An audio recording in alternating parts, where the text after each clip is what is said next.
God. Ça va? Oui. Tout va bien? Oui, oui. Tu dis quand est-ce que ça tourne? Ça tourne déjà? Non.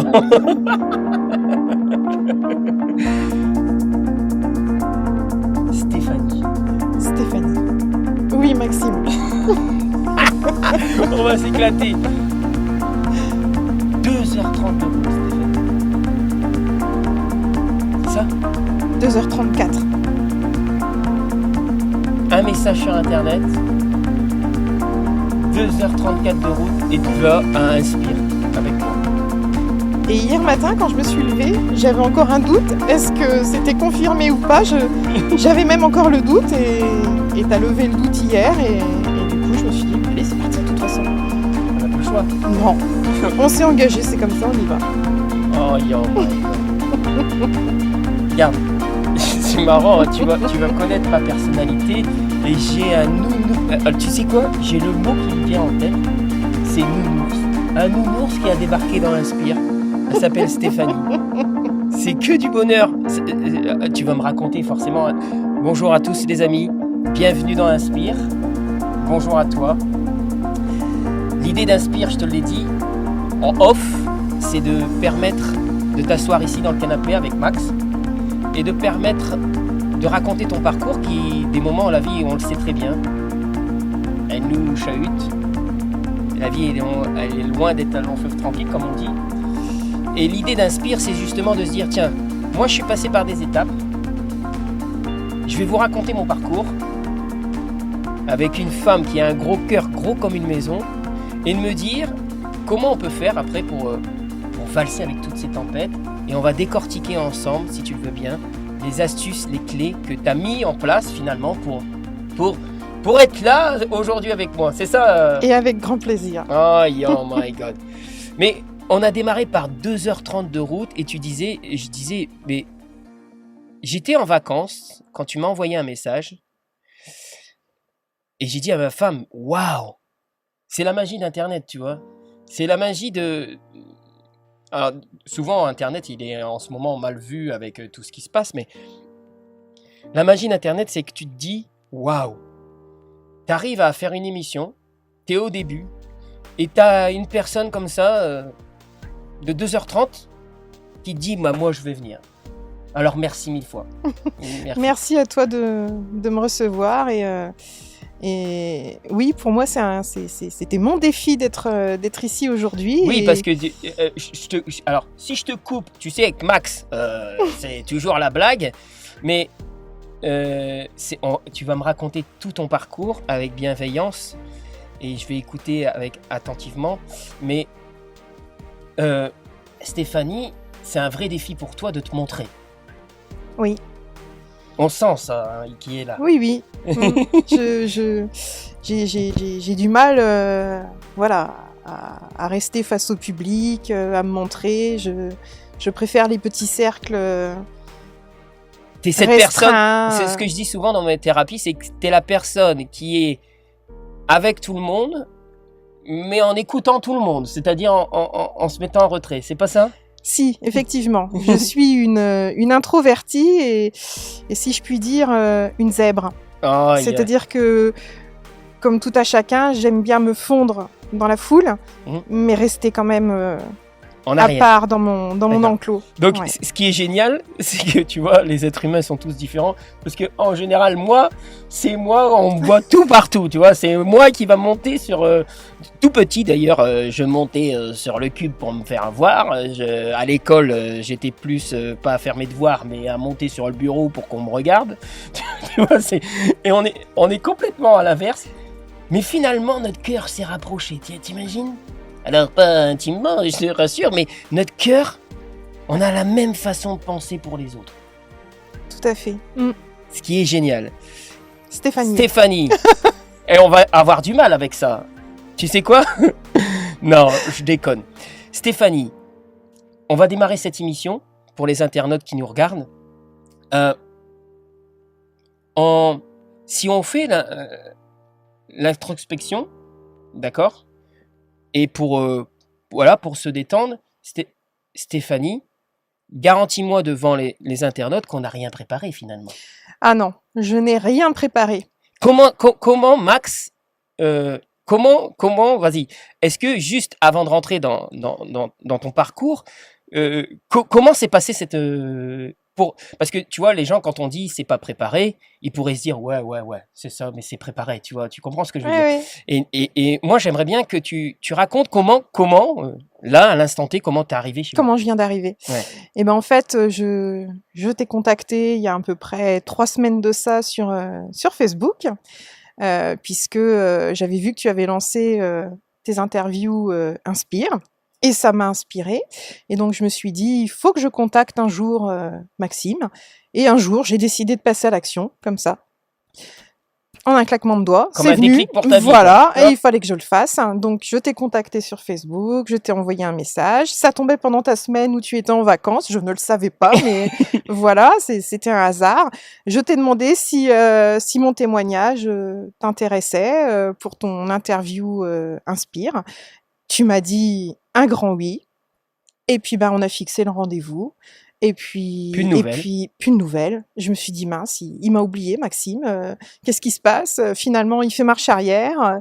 Et puis donc, hier, j'ai reçu ta confirmation, comme quoi, rendez-vous demain, donc aujourd'hui, et voilà. Et voilà, Donc, on est là. rien de préparé, Voilà. spontané, Voilà. authentique, naturel. Exactement. Voilà. Et pourquoi, et tu le sais maintenant, le pourquoi du comment, c'est que je ne veux pas que les gens s'imaginent des choses, je ne veux pas qu'ils interprètent des choses, je veux que ça soit vraiment sincère et authentique pour qu'on puisse montrer que, bien sûr, on peut être chahuté dans la vie, bien sûr, on peut, la vie est loin d'un long fleuve tranquille, mais on peut aussi se reprendre en main, finalement. Malgré nos difficultés, malgré notre cerveau qui tente de négocier chaque jour, mais on peut se dire qu'on peut reprendre confiance en nous, soi-même, grâce à des astuces, des clés, des méthodes. Et je suis pressé, mais je suis tellement pressé de connaître les miennes. Bah oui, parce que finalement, je te le garantis que je ne connais rien de toi, sauf que tu t'appelles Stéphanie, que tu viens de Soissons, c'est ça? À côté de Soissons. Voilà, c'est ça, de 2h30 de route. Donc, Stéphanie, maintenant qu'on a fait un petit bref on va dire, de démarrage d'Inspire, on va commencer à rentrer dans le vif du sujet. Donc, ok, tu t'appelles Stéphanie. Stéphanie, première question qui me vient en tête. Si on remonte en arrière, et on remonte en arrière on va dire, allez, on va être gentil, on va remonter en arrière il y a 35 ans. D'accord? Alors, je suis super nulle en calcul mental. Hein. Mais... Attends, 43 moins 35. Voilà. Ouais, au moins ça, quoi. Voilà. T'es vraiment en école primaire. Ouais. Qui est Stéphanie? Tu vis où? Avec qui? Etc., etc. Et on va faire le fil comme ça, doucement. Ok. Pour faire comprendre que dans quel environnement on est né. Souvent, notre environnement nous conditionne. Et dans les thérapies, et toi, tu en as fait partie, souvent, il y a c'est pour ça que je suis vraiment un extraterrestre avec mes enfants, mais vraiment un extraterrestre, parce que je ne veux pas les conditionner. Inconsciemment, ils se conditionnent forcément dans mon environnement, mais en aucun cas, alors si vous avez des jeunes chez vous et des ados, crois-moi que c'est rude, en aucun cas je veux les conditionner à « fais comme papa, fais comme maman ». Et parce que ça peut cristalliser et paralyser. Alors, bien sûr qu'il y a des situations, on est là pour les aider, les entraider, les surmonter, mais je dis souvent que, à mes enfants, c'est pas à moi de faire votre choix. Tu vois, ma fille, par exemple, si elle sort 4 fois, elle a 17 ans, tu vois, donc carrément l'adolescence, pour être pragmatique, pour comprendre ce que je veux dire, c'est qu'elle a 17 ans, elle vient d'avoir le permis, elle a la voiture, et ce n'est pas à moi de lui dire « t'as plus le droit de sortir ». Tu comprends ce que je veux dire? Alors, je vais passer pour un extraterrestre sur Internet, parce que c'est pas à moi de lui dire « tu n'as plus le droit de sortir ». En revanche, je lui dis « tu sais, si tu sors et que tu te couches à 4 heures du matin pendant 3 à 4 jours, ton énergie va être à zéro et tu vas forcément prendre des décisions moins moins forte pour toi. Mais c'est à toi de faire ton choix. Tu vois? Alors, c'est bien beau ma philosophie, mais revenons sur toi. Maintenant, comme je dis toujours, quick, quick, quick, quick, quick, Maxime, on arrête de parler. Et donc, raconte-moi un petit peu, tu es à l'école primaire et tu vis où? Ok. Donc, je suis marnaise. Je viens d'un petit village dans le vignoble champenois, entre Châlons-en-Champagne et Vertus. Donc, j'ai vécu dans ma famille avec ma maman, mon papa. J'ai 2 frères, donc je suis la deuxième.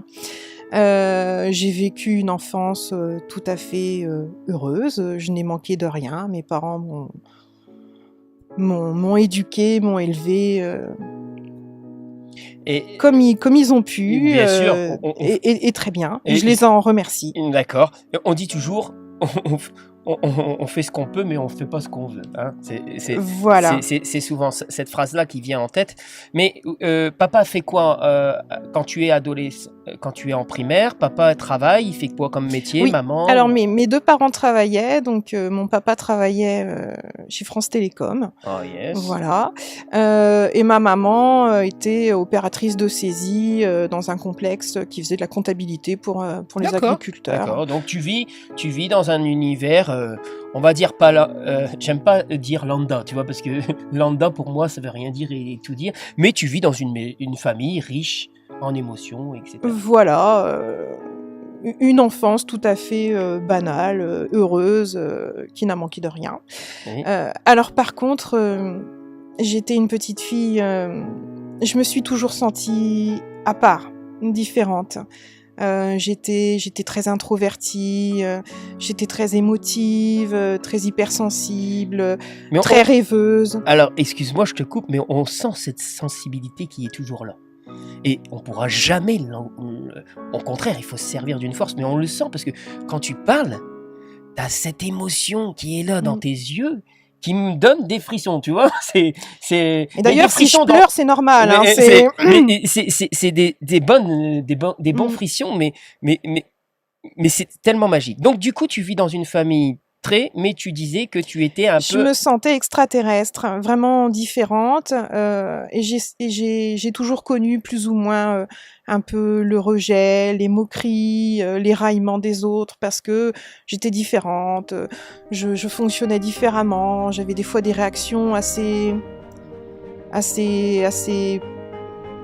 brutale dans le sens où j'exprimais vraiment sans filtre ce que je pensais, ce que je voyais, mes sentiments. Et j'avais toujours aussi un petit peu une haine, l'esprit à l'intérieur de toi. Alors oui, effectivement, je pense que d'avoir vécu un peu du rejet, des moqueries de par mon physique, voilà.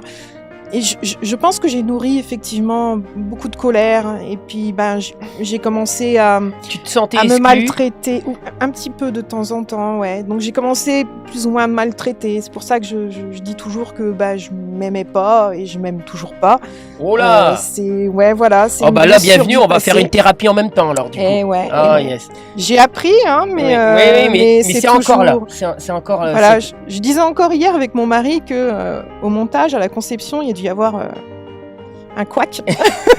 On a mis le mauvais esprit dans le mauvais costume. Moi, je te garantis que t'as pas mis le mauvais costume parce que t'es une femme, pour moi, en 30 minutes qu'on se connaît, depuis 30 minutes, t'es une femme d'un grand cœur, mais gros comme une maison. Et ça, c'est la plus grande richesse qu'on peut avoir dans l'être humain.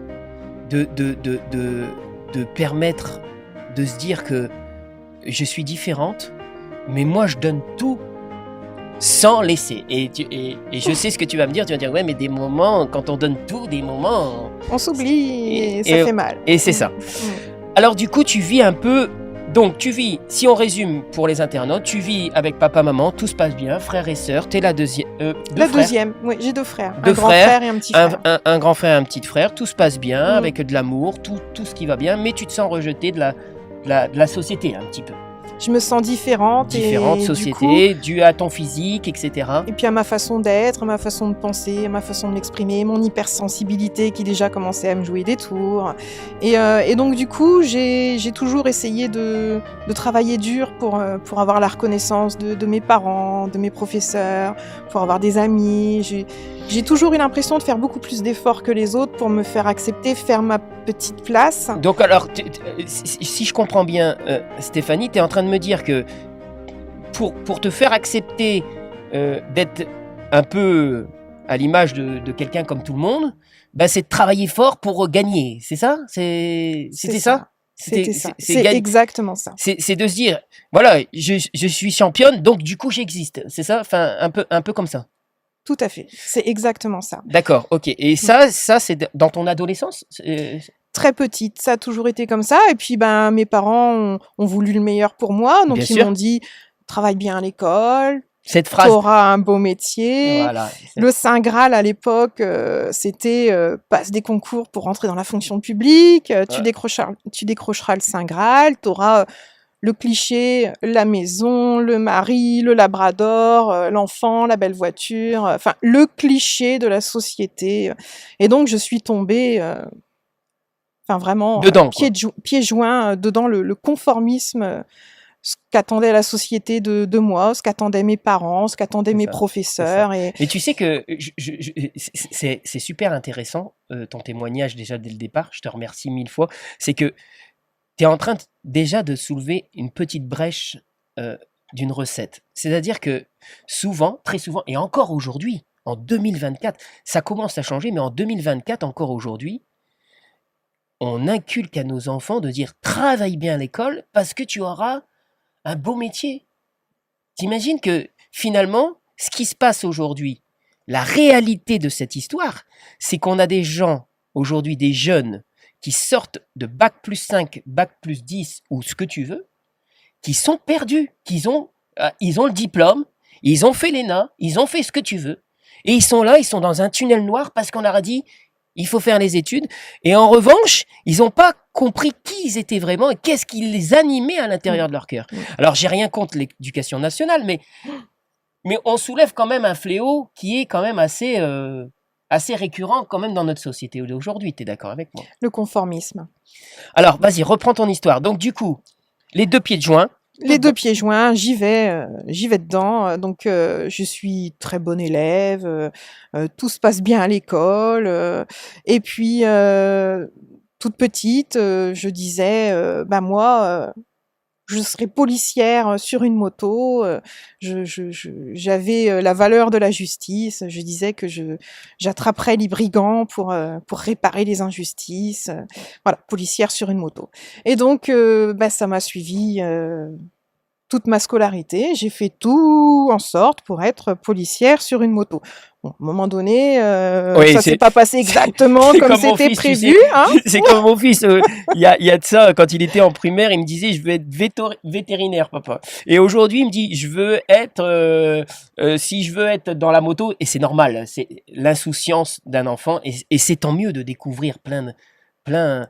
Mais justement, donc du coup, tu arrives là, on passe le bac, c'est ça, on avance, il y avait pas d'étape, jusque-là tout va bien. Alors, arrivé au lycée, ça a commencé un petit peu à être compliqué parce que mon esprit différent et un peu rebelle à cette société, à la fois, je voulais être dans le moule, je voulais rentrer dans les cases, mais à la fois, je voulais quand même montrer au monde que j'étais différente et que j'avais envie aussi de faire ce que je voulais. Donc, j'étais pleine d'ambivalence. Et d'accord, t'avais ce côté pile et ce côté face. C'est-à-dire, voilà. Je veux rentrer dans le moule, parce qu'on m'a toujours dit qu'il fallait rentrer dans le moule, et on m'a dit que, la société m'a dit que si je faisais ça, c'était bien pour moi. Donc du coup, tu rentres dans le moule, mais à un moment donné, tu te dis, ouais, mais non, laissez mon esprit tranquille. Ouais, carrément. Il y avait le moi au fond de moi, là, qui disait, je suis là quand même aussi. Ouais, c'est cette voix intérieure que des moments on n'écoute pas, tu sais, puis on se dit, putain de merde, j'aurais dû l'écouter. Donc j'ai toujours été quand même docile, mais rebelle. Et donc, arrivé au lycée, à un moment donné, il a fallu choisir la filière et l'appel de mon cœur me disait « Prends la filière littéraire ». Et mon père et mes professeurs qui voyaient que je réussissais vachement bien. Non, non, prends la filière scientifique, tu vas voir, c'est la filière d'excellence, c'est là que tu réussiras le Ouais, mieux. c'est ça. Et donc là, j'ai commencé à faire ma rebelle et je me suis dit non, je veux faire littéraire, je ferai littéraire. Donc j'ai fait littéraire, j'ai préparé un peu mon père en lui expliquant que ça me permettrait ensuite d'accéder à l'université. Je voulais faire des études de droit pour passer les concours, police, gendarmerie, enfin voilà. D'accord. Donc j'ai quand même fait littéraire. Là, ça a commencé un petit peu à friter avec mon père, mais Oui, bon, j'en parce ai que fait qu'à ma tête. c'est vrai que dans cette éducation où nos parents, qui ont entre 65 et 75 ans, c'est ça à peu près, C'est ça. c'est sûr qu'ils ont cette éducation où, à l'époque, le bac S, soi-disant, le bac S, c'était le bac S, point. La filière Tu vois, d'excellence. c'était terre à terre. Alors, j'ai rien contre, on a de l'amour pour nos parents, bien sûr. Tu sais, quand on dit ça, souvent, ils se sentent heurtés et attaqués. Bien sûr que non. Mais c'est vrai que cette spirale infernale de vouloir complètement contrôler, parce que nous, on a été contrôlés, Mm. ça peut détruire beaucoup de personnes. Souvent, très souvent, je rencontre ça dans mes thérapies, que souvent, c'était papa et maman qui disaient ça. Tu sais, souvent, quand papa et maman étaient pharmaciens, tu regardes, hein, Mm. encore aujourd'hui, papa, maman étaient pharmaciens, je deviens pharmacien, et les enfants viennent pharmacie, mais elle est où ma place, quoi? Mm. C'est un peu ça, c'est un peu cette idée-là. Effectivement. Mais même pour mon petit frère, lui, tout petit, il disait, je vais être comédien. Ah yes. Et à ce moment-là, la société considérait ça un petit peu comme saltimbanque. Mais enfin, Mais c'est pas un métier. Qu'est-ce que tu vas faire, comédien? Reviens sur Terre. Non, tu seras pas comédien. Tu vas faire des études comme tout le monde pour avoir un boulot. bien sûr, Et mon petit frère aussi, je savais qu'il était bridé, qu'il était... heurtrait là-dessus. Ouais, ouais. Mais tu sais, c'est la force de la nature. Tu sais, souvent, quand on expliquait tout à l'heure qu'on était des extraterrestres un peu de cette vie, c'est pas une extraterrestre, c'est que on rentre pas dans les cases de moule de Ouais. se dire il faut faire comme ci, mais il faut faire comme on a envie dans notre cœur. Et souvent aujourd'hui, pourquoi la société tourne au ralenti, alors, sans incriminer la société, c'est que on s'aperçoit que finalement, on a voulu rentrer dans le moule et on s'aperçoit que finalement notre cœur voulait pas rentrer dans le moule. Et c'est souvent, souvent ce qui se passe de perte d'orientation. Bref, peu importe. Donc du coup, reprenons ton histoire. Donc, je passe mon bac L, Yes, que gagné déjà la première j'obtiens, victoire. voilà, Un peu que rebelle, j'obtiens. disons. Yes, Ouais, yes. je l'ai Donc, fait. du coup, je pars à l'université faire mes études de droit. Je vais jusqu'au bout de mes études de droit, je passe mes concours de la fonction publique. Malheureusement, à cette époque-là, mon rêve ne se concrétise pas. Je ne rentre ni dans la police, ni dans la gendarmerie, mais je rentre dans la fonction publique. Mais attends, je t'arrête parce que c'est-à-dire que tu réussis quand même. C'est-à-dire Je réussis, oui, c'est effectivement. parce qu'on pourrait croire que tu as eu pris un clash que tu n'avais pas réussi. Non, J'ai pris à un moment donné une autre voie. oui, oui, mais je veux dire, tu as passé tes diplômes, etc. Tu as eu quoi? Une licence, un truc? J'ai eu une maîtrise de droit privé, sciences criminelles, carrière judiciaire, la Oh. voie toute tracée. Oh là là là là. Voilà. Et je finis par obtenir donc un concours dans la fonction publique. Et donc me voilà rentrée dans la fonction publique. Je fais la fierté de papa, de maman, de tout le monde.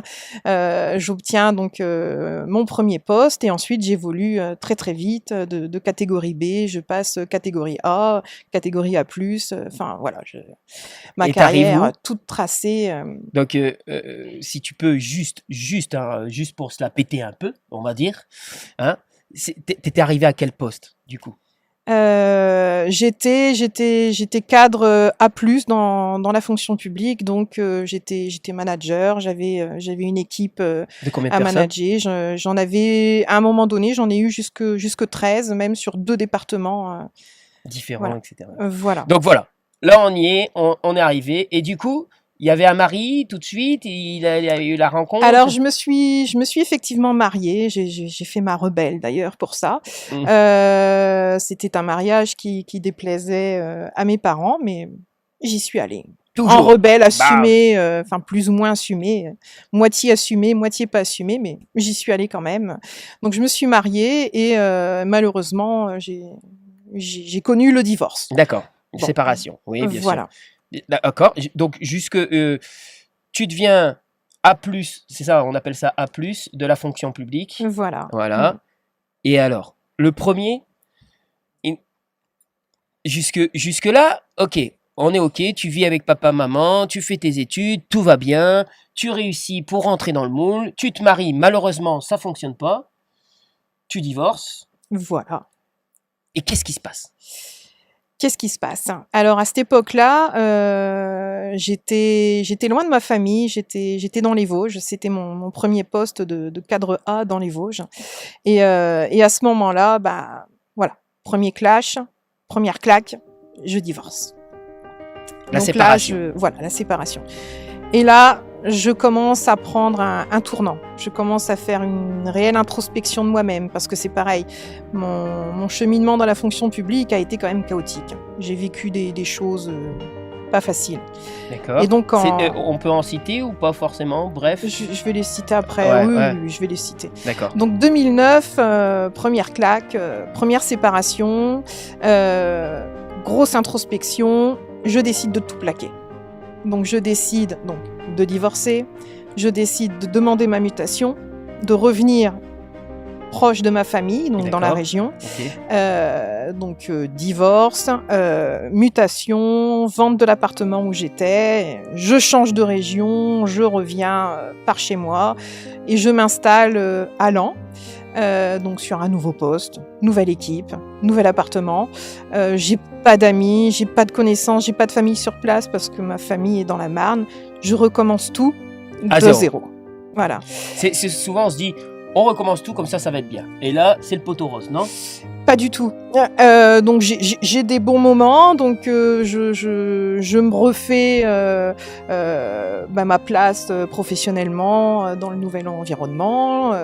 Je me refais des amis, je m'ouvre à d'autres choses sur place.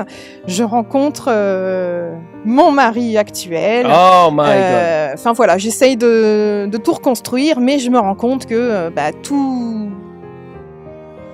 tout roule pas non plus comme la roue, sur elle des est roulettes. cabossée, c'est ça? Voilà. Mais je comprends pas trop, en fait. Pourquoi je souffre encore? Pourquoi C'est ça. j'arrive pas à m'épanouir comme... Il y a des moments où on se dit, merde, j'ai tout quitté, ça va être mieux, et finalement, tu t'aperçois que la roue, elle est toujours cabossée. Ouais, il y a toujours quelque chose qui va pas, mais je ne comprends pas.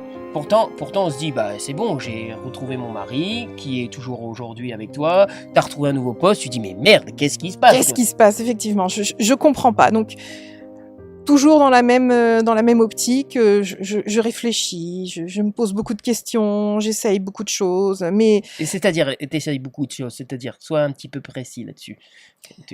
Alors, déjà, au niveau du travail... Bon, effectivement, j'ai un poste, j'ai les galons, j'ai tout ce qu'il faut. On peut se dire, ouais, la réussite, tout va bien. Mais en fait, non, c'est pas si rose que ça. Je subis beaucoup de choses qu'on pourrait appeler du harcèlement. D'accord.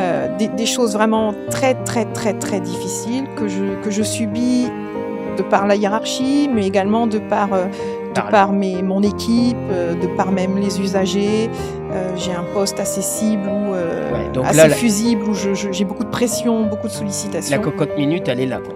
Ouais, il y a quelque chose qui tourne pas rond. Je me demande ce que c'est, mais je comprends pas trop. Donc j'essaye beaucoup de choses, je m'ouvre à beaucoup de choses. Sur Internet, tu lis, tu fais quoi? Oui, voilà, je commence à m'ouvrir à des lectures. Mais c'est une force de la nature quand même, parce que tu es en train de te dire, il y a quelque chose qui tourne pas rond, il faut que je trouve. Voilà. Dans ta tête, il faut que je trouve. Parce que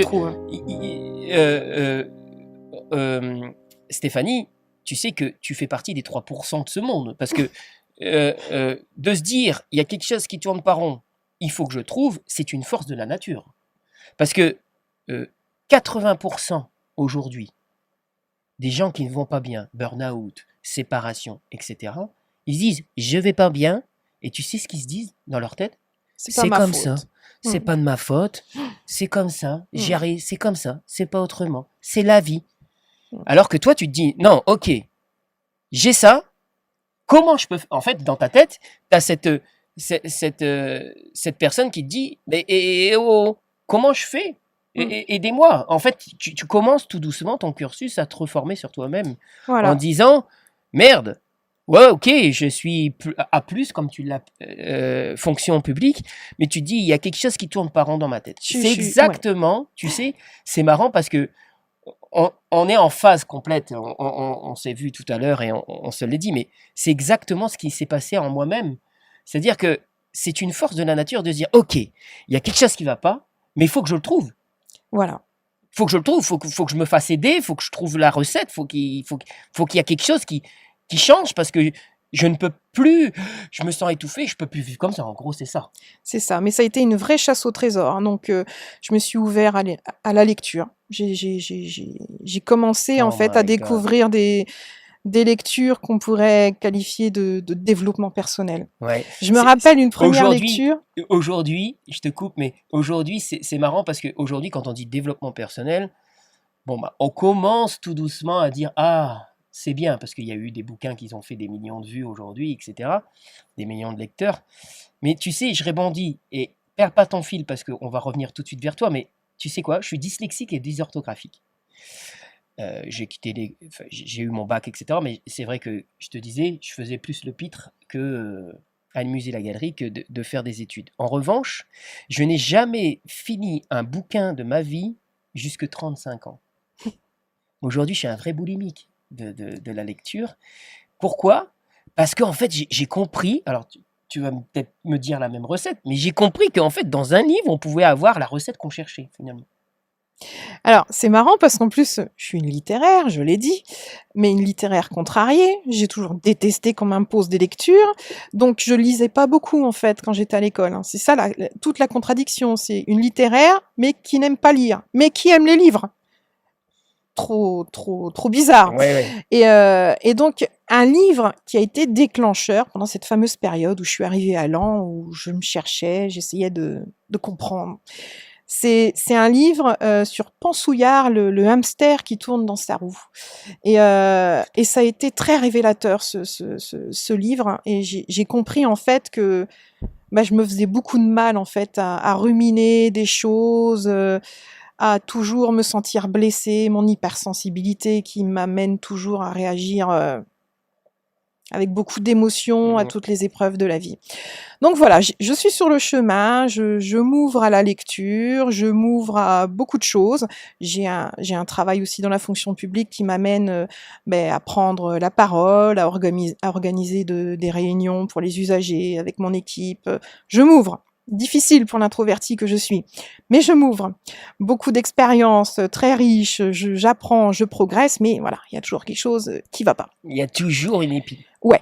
Et toujours mes chefs qui m'enquiquinent, les collaborateurs ou qui me font du mal. C'est toujours la faute des autres, des moments, hein, c'est ça. Tu sais, des moments, quand on n'arrive pas à trouver l'épine... On se sent un peu victime et on comprend pas trop, c'est compliqué. Et puis, deuxième tournant, je tombe enceinte. Oh my God. Donc super heureux événement, le plus beau cadeau de la vie. Et là, commence à se tramer quelque chose quand même, intérieurement. L'introspection plus ce petit être qui... Oui, souvent, alors nous, malheureusement les hommes, on ne pourra jamais connaître cette transformation. On devient papa, bien sûr, mais pour nous, c'est comme on t'offre un cadeau. En revanche, vous vivez de l'intérieur ce cadeau. C'est complètement différent. Et vas-y, je te laisse. Et donc, forcément, c'est la révolution hormonale. Alors, tout ça couplé à mon hypersensibilité, oh là là, mon Dieu, terrible. C'est Bagdad. Ouais, Bagdad. Ça a été une très très belle expérience, la grossesse, mais... ascenseur émotionnel compliqué. Ça se compliquait davantage aussi au niveau du travail. Là, je me suis dit... ça va commencer à être chaud, vivement le congé maternité. Arrive effectivement la naissance, qui a été compliquée, et d'autant plus compliqué que je fais la vraie dépression post-partum. Et là, c'est pareil, je comprends pas pourquoi. Alors, ce qui est génial que tu me parles de ça, parce que, tu sais, c'est quand même dingue la vie. Parce que j'ai appris qu'il y avait la dépression postpartum dans une discussion, pour être très authentique, familiale, qu'on discutait. Et je sais pas ce que c'est. Je sais pas encore ce que c'est. Donc tu vas me raconter ce que c'est. Alors, c'est une des pires épreuves de ma vie. Donc, l'accouchement déjà par césarienne. On me présente mon enfant, limite je n'en veux pas parce qu'en plus j'étais malade à ce moment-là. J'avais qu'une peur, c'était de lui transmettre mes microbes. Donc déjà, la première barrière avec mon fils. Et ensuite, je n'arrête pas de pleurer. Je pleure, je me sens nulle. Je ne me sens pas mère, je ne me sens pas capable de m'occuper de mon fils et c'est vraiment très très très très compliqué. Je fais par automatisme et donc ensuite les personnes, le corps médical me conseille d'aller consulter parce que effectivement c'est pas juste le baby blues qui dure 3 jours. Là on me dit oui, écoutez madame, là vous êtes vraiment en dépression postpartum, donc il faut qu'on vous aide pour votre bien et le bien de votre fils. Donc, mais alors tu délaisses tout, le mari, tout, comment ça se passe? Eh ben j'ai la chance d'être très très bien entourée, donc mon mari m'épaule, ma belle famille m'épaule, ma famille m'épaule. J'ai vraiment la chance d'être bien entourée pour m'aider. Il le voit ou si tu en parles quand même? Ah non, il le voit. De toute façon, c'est. Non, parce qu'il y a des gens, ils peuvent vivre cette situation en le cachant ou c'est pas possible? Moi en fait ça se voit vu que je suis une hypersensible, une hyper émotive. D'accord. Je pleure constamment. D'accord. Voilà. Donc là, tu es au fond du trou. Je suis au fond du trou. Alors que tu devais avoir un bébé et que tout devait rayonner, avec un nouveau boulot, si on fait le schmilblick, et là j'ai tout pour être heureuse, et en fin de compte, je ne le suis pas, et il y a un mal-être profond. Il y a quelque chose vraiment profond en moi, et ça ne va vraiment, vraiment pas, alors qu'extérieurement, j'ai tout pour être heureuse. D'accord. Je ne comprends pas. Donc je me fais aider. Voilà, je vais voir un psychiatre, un vrai psychiatre, donc avec le divan. On me fait allonger sur un divan, face au mur. Je ne vois pas mon thérapeute dans les yeux, et pourtant j'adore ça. Je ne peux pas communiquer autrement que par les yeux. Oh my God. Et donc voilà, je fais plusieurs séances de thérapie avec mon psychiatre. Je suis traitée à forte dose de cheval, antidépresseurs et médicaments également pour les schizophrènes, tout ça combiné. Je deviens un légume. Et pour resituer, tu as quel âge en ce moment? Mon fils est né en 2005 et comme je suis nulle en calcul mental, je ne sais pas quel âge j'avais. Alors moi je suis carrément quiche, alors comme ça c'est bien. Vous ferez le calcul. Ouais, voilà. Ça sera plus simple. Donc je deviens légume, assommé par les médicaments, encéphalogramme nul en termes d'émotion, plus rien ne m'atteint. J'ai mon imperméable anti-émotion, je ne pleure plus. Mais alors par contre, je suis absente. Stéphanie s'est effacée. Carrément. Voilà, au point que... Plus d'émotion, plus rien. Plus rien. Je ne réagis plus à rien. Je suis un légume, un automate qui s'occupe de son fils. Au point que je ne me souviens même plus des 8 premiers mois de vie de mon fils. Faut même pas me demander... combien on met de doses de poudre de lait dans le biberon ou combien de fois le bébé prend le biberon. Mon cerveau s'était mis en sécurité, plus d'émotions, alors que normalement c'est une période, c'est une bulle d'émotions. Et moi, encéphalogramme, 0 au niveau des émotions. Voilà, je ne me souviens plus des 6 à 8 premiers mois de vie de mon fils. Une horreur. J'ai plus que les photos, puisqu'on me raconte. Et puis un jour, lors d'une séance avec mon psychiatre, un déclic, un premier déclic. Et donc écoutez bien le déclic. Le psychiatre, à la fin de la séance, me dit écoutez madame, je ne peux plus rien pour vous. Vous êtes totalement imperméable à ce que je peux vous dire. Je vous recommande un de mes confrères. Moi, je ne peux plus rien pour vous. Allez voir mon confrère. Alors, je consultais à Soissons et il me dit mon confrère se trouve dans l'Oise, Tataouine, machin. Premier choc. Je me dis mais mince, j'ai perdu mon temps avec lui, qu'est-ce qui se passe? Mais pourquoi? J'avais vraiment l'envie de m'en sortir. Et donc je ne comprends pas, je suis choquée. Et là je me dis mais donc, j'ai perdu mon temps et en plus il m'envoie à Tataouine-les-Oies, mais c'est carrément pas possible. Et là, il s'est passé quelque chose dans mon cerveau, déclic. et j'ai dit non, stop. Tu ne veux pas m'aider, tu te décharges sur un autre, à Tataouine-les-Oies, c'est pas possible. Si toi tu ne m'aides pas et que les autres m'aident pas, il y a que Ça. moi qui peux m'aider. Oh my God. Et à ce moment-là, je me suis juré, promis, de ne plus remettre une seule fois les pieds chez un psychiatre, Oui, je me dis. de ne plus jamais prendre un seul antidépresseur de ma vie. Et donc, du jour au Mais lendemain, t'as trouvé des autres recettes, hein, parce qu'on va y tout venir. à fait. Hein. Et du jour au lendemain, mais c'est pas bien, faut pas le faire, je le sais. Du jour au lendemain, j'ai arrêté tout le traitement, alors que normalement, on arrête progressivement avec avis médical, etc. Moi, du jour au lendemain, j'ai dit Boum. stop, tu me verras plus, et stop, j'arrête tes médicaments. Terminé. Voilà, ça m'a pris quelques semaines pour redevenir moi-même, mais je suis effectivement redevenue moi-même, et au grand bonheur de tout mon entourage, y compris ma secrétaire au travail et mon équipe, qui m'ont dit oh, « Stéphanie, on vous retrouve enfin, qu'est-ce qu'on est content !» Et Le déclic, c'était l'abandon de dire je ne peux plus rien pour vous. oui, là, ouais, voilà, le déclic, ça a été que l'extérieur, en fait, s'est trouvé Je ne peux plus rien pour vous. incapable Cette de... phrase, Ouais. finalement, le thérapeute était quand même super parce qu'il a trouvé la bonne phrase qu'il fallait dire au bon moment. Fait exprès ou pas fait exprès, je ne sais pas, mais effectivement, si je ne peux plus rien pour vous, ça veut dire que l'extérieur ne pouvait pas m'aider. Il n'y avait qu'une seule personne qui pouvait m'aider, c'était moi-même. Oui. Attention, tu vas nous raconter parce que pour les internautes, ils pourraient comprendre qu'il faudrait, bien sûr qu'on se sort toujours soi-même de notre mal, mais tu t'es fait quand même, tu as fait ta thérapie. Alors, j'explique toujours, quand les gens s'intéressent un petit peu à cette dépression postpartum, aux psychiatres, aux médicaments, j'explique que c'était une phase obligatoire, en fait. Il a fallu que je passe par cette phase de consultation, d'aide médicamenteuse, pour me rendre compte d'où venait le problème. C'est ça. Donc, en fait, avec le traitement, avec la psychothérapie, je me suis rendu compte que j'étais pas moi-même. D'accord. Et je touchais du doigt le problème. En passant par ces phases, j'ai, après coup, pris conscience d'où venait le problème. J'étais pas moi-même. C'est ça. Mais là, tu viens de donner une super recette pour les internautes. C'est-à-dire que peu importe ce qui t'arrive dans la vie, c'est à toi-même de prendre les rênes de ce que tu es en train de vivre. Alors bien sûr que quand tu es au chaos qu'on dit ça, par exemple, imagine s'il y a quelqu'un qui est en postpartum aujourd'hui, c'est comme ça qu'on dit ? La dépression postpartum. Ouais, et qui est complètement dans le chaos.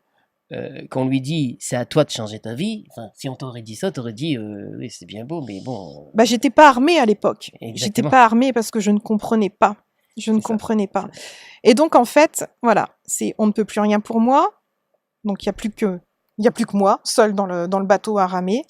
Je n'étais pas moi-même, donc si je n'étais pas moi-même, va peut-être falloir que je découvre qui je suis. Oh my God. Et en fait, mon fils a été le déclencheur, ça a été mon sauveur en quelque sorte, parce que effectivement, la grossesse, l'accouchement, le postpartum s'est mal passé parce qu'en fait, j'étais censée faire naître un petit être qui était une partie de moi-même. J'étais censée transmettre une identité, un héritage, mais je pouvais pas le transmettre si moi-même je ne savais pas qui j'étais. Exactement. Tu sais, je te coupe juste 30 secondes, c'est ce que je dis souvent dans mes thérapies, parce que les gens, quand ils viennent en thérapeute, tu sais qu'aujourd'hui je suis psychothérapeute, je suis thérapeute certifié, et Dieu sait que tu pourras en parler quelques instants, que tu m'as suivi sur les réseaux, etc.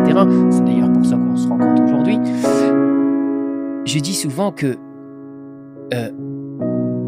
si on n'a pas ce déclic en nous, de se dire je souffre trop, ce qui m'arrive, c'est moi qui me l'inflige à moi-même, et on pourra pas, on pourra tourner dans cette spirale infernale comme le mystère qui tourne en rond. Et donc en fait, c'est marrant aussi parce que tout est symbole. Je me dis mais pourquoi j'ai eu une césarienne ? En fait, le bébé était trop haut, il pouvait pas descendre. Et en fait, je me dis mais oui, pourquoi ? Parce que je lui ai pas ouvert le tunnel, j'étais pas alignée avec moi-même. Exact. Comment je pouvais accoucher de ce petit être si j'étais pas alignée ? C'était comme ça, il était coincé dans les méandres de ma personnalité. Il fallait déjà que j'accouche de moi-même pour pouvoir accoucher de mon fils. Et donc, voilà, Je commençais à toucher du doigt quel était le vrai problème. Et donc après, j'ai creusé. Mais après, j'ai pris une pelle. Hein. J'ai pris le tractopelle. J'ai pris le... Voilà, J'y mais suis ça, allée c'est une après. force. Regarde. Là, tu as changé d'émotion. Vous avez vu, les amis, comment elle a changé d'émotion sur cette façon de se dire, là, j'ai trouvé, j'ai mis le doigt dessus. Et tu sais, ça, c'est une force de la nature, parce que quand tu mets le doigt dessus, en général, les gens disent, oh non, j'y vais pas. Ça fait trop peur. Tu comprends ce que je veux dire? Je me suis séparé de mon mari à cause de ça. Ah, bah, j'y vais pas. Tu comprends ce que je veux dire? C'est pareil. On rejette toujours la faute sur les autres. Et toi, tu as trouvé le doigt. Tu t'es dit, merde, je suis pas aligné avec moi-même. Qu'est-ce qui m'arrive? Je suis tellement différent. Mais maintenant, j'y vais. Et je mets les 2 pieds dedans. Ouais. Alors, excuse-moi, 30 secondes. Je vais juste faire ça, comme ça, pour dire que... Voilà. Et Ça va mieux comme ça. voilà. Et du coup, tu t'es dit, raconte-moi. Là, je suis impatient de voir comment tu as creusé. Voilà. Ouais. Alors là, après, du coup, j'ai mis les moyens. Donc mon fils est né en 2015, dépression post-partum jusque Oui, jusque 2016. Pendant un an, c'est la bérésina. Si on résume, tu vis chez papa-maman, tout va bien, tu construis, tu as cette introspection vers toi, du jugement des autres par rapport à ton physique, par rapport à tout ça. Mais tu fais les choses bien, tu deviens 4 supérieur plus, tu divorces, tu prends une bonne claque. Une première claque, tu divorces, tu dis ça suffit. Tu déménages tout, tu quittes ton travail, tu déménages, tu arrives et tu reconstruis tout doucement ton chemin. Tu retrouves un super travail, tu retrouves un super chéri qui est toujours ton chéri aujourd'hui. Tu tombes enceinte, alors que là, normalement, ça devait être le feu d'artifice de tout le monde. Et là, tu tombes dans un chaos de postpartum, c'est ça qu'on dit? Et là, c'est la bérésina jusqu'au psychiatre, jusque l'enfermement. Et là, tu as un déclic en disant, si il peut plus rien pour moi, ce psychiatre, c'est à moi de m'en sortir. Jusque-là, est-ce que j'ai bien résumé? Impeccable, effectivement. Et donc, de là, tu as ce déclic en disant, s'il peut plus rien pour moi, c'est à moi de me sortir de ça. Voilà. Et tu t'es dit que grâce à ton fils, s'il est sorti un peu compliqué, c'est parce que tu n'étais pas aligné. Il y avait quelque chose en toi qui tournait pas rond. Voilà. Et au lieu de te dire, bah non, c'est comme ça, c'est la vie, c'est pas autrement. Il y a des hauts, il y a des bas. Tu t'es dit, non. Moi, je trouve qui je suis pour être aligné avec moi-même. Voilà. Donc là, j'ai sorti les gros moyens pour poursuivre mon chemin, pour résoudre ces problèmes et trouver ma solution, ma place, et puis pour aller mieux. Donc je commence, là je sors les gros moyens. Donc c'est-à-dire, sois précis sur les gros moyens. Alors je me dis qu'il y a un problème au travail.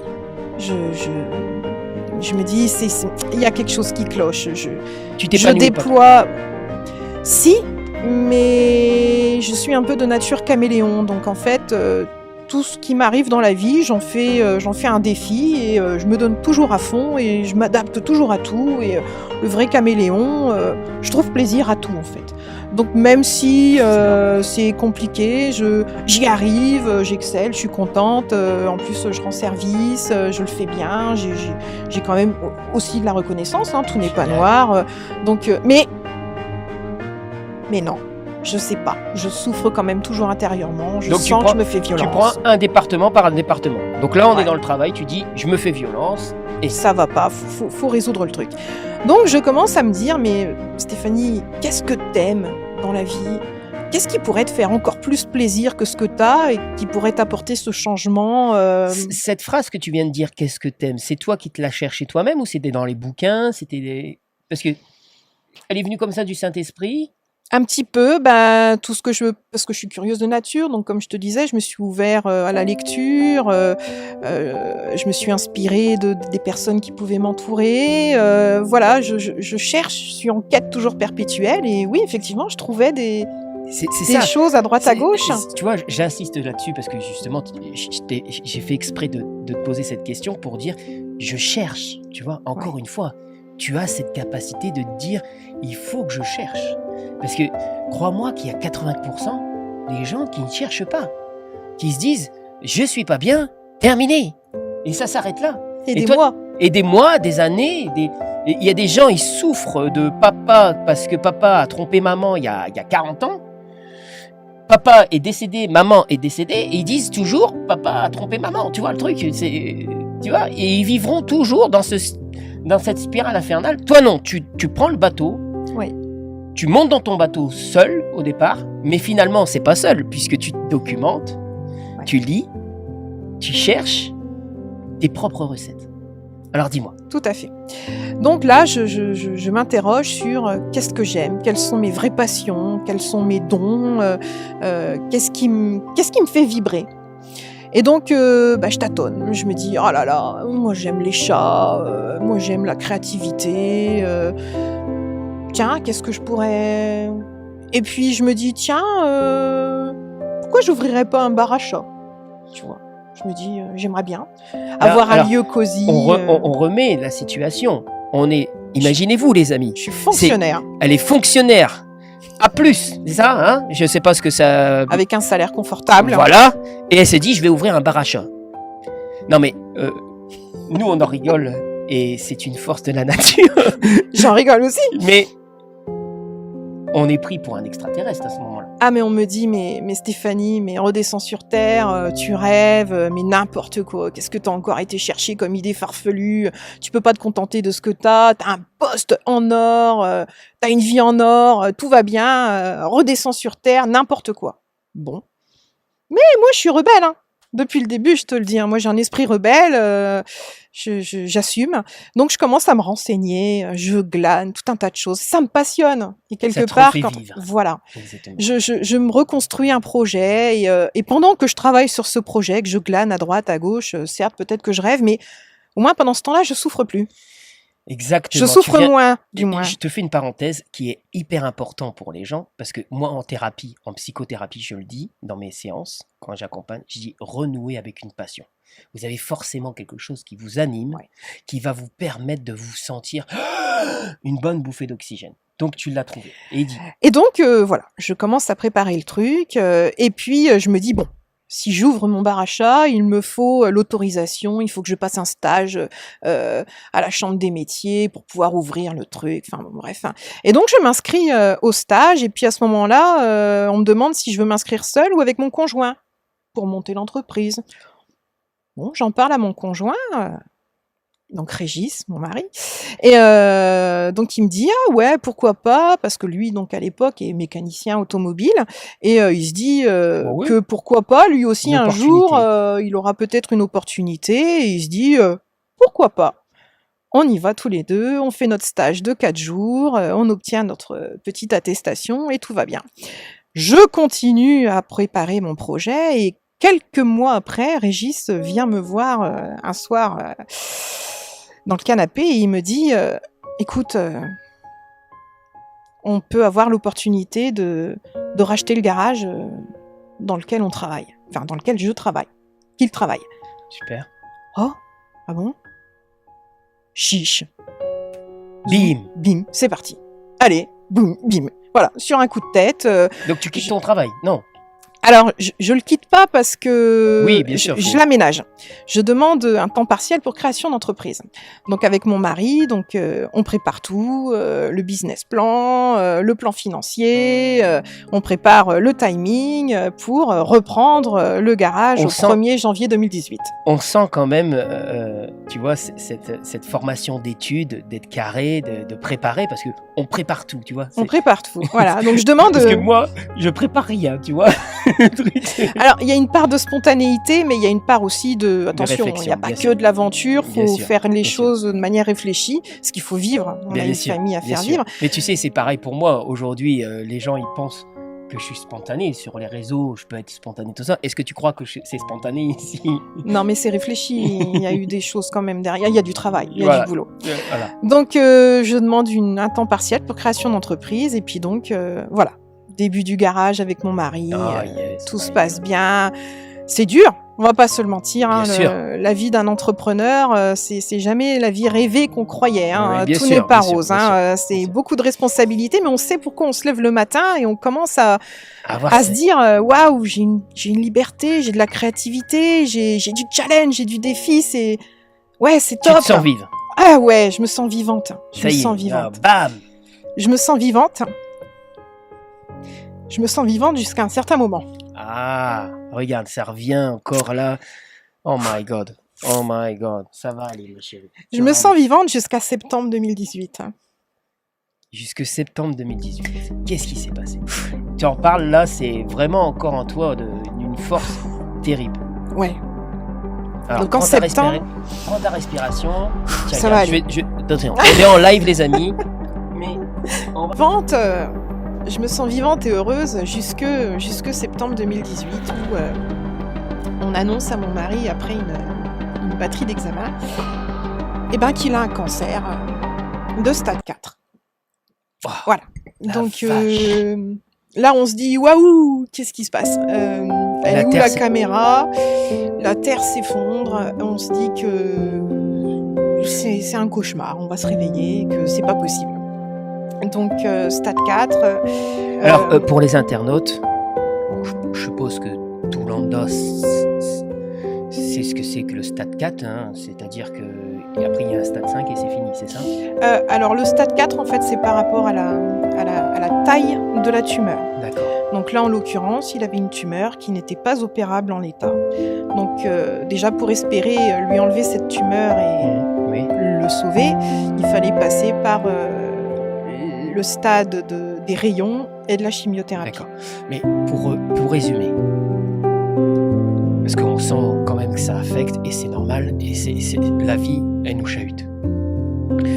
Tout va bien. Tu trouves à un moment donné ta voie. Tu te dis ça y est, je me rééquilibre. J'ai trouvé une porte de sortie à un moment donné dans laquelle je m'étais engouffrée corps et âme. Tu te dis ça y est, c'est bon. On commence à voir les rayons du soleil.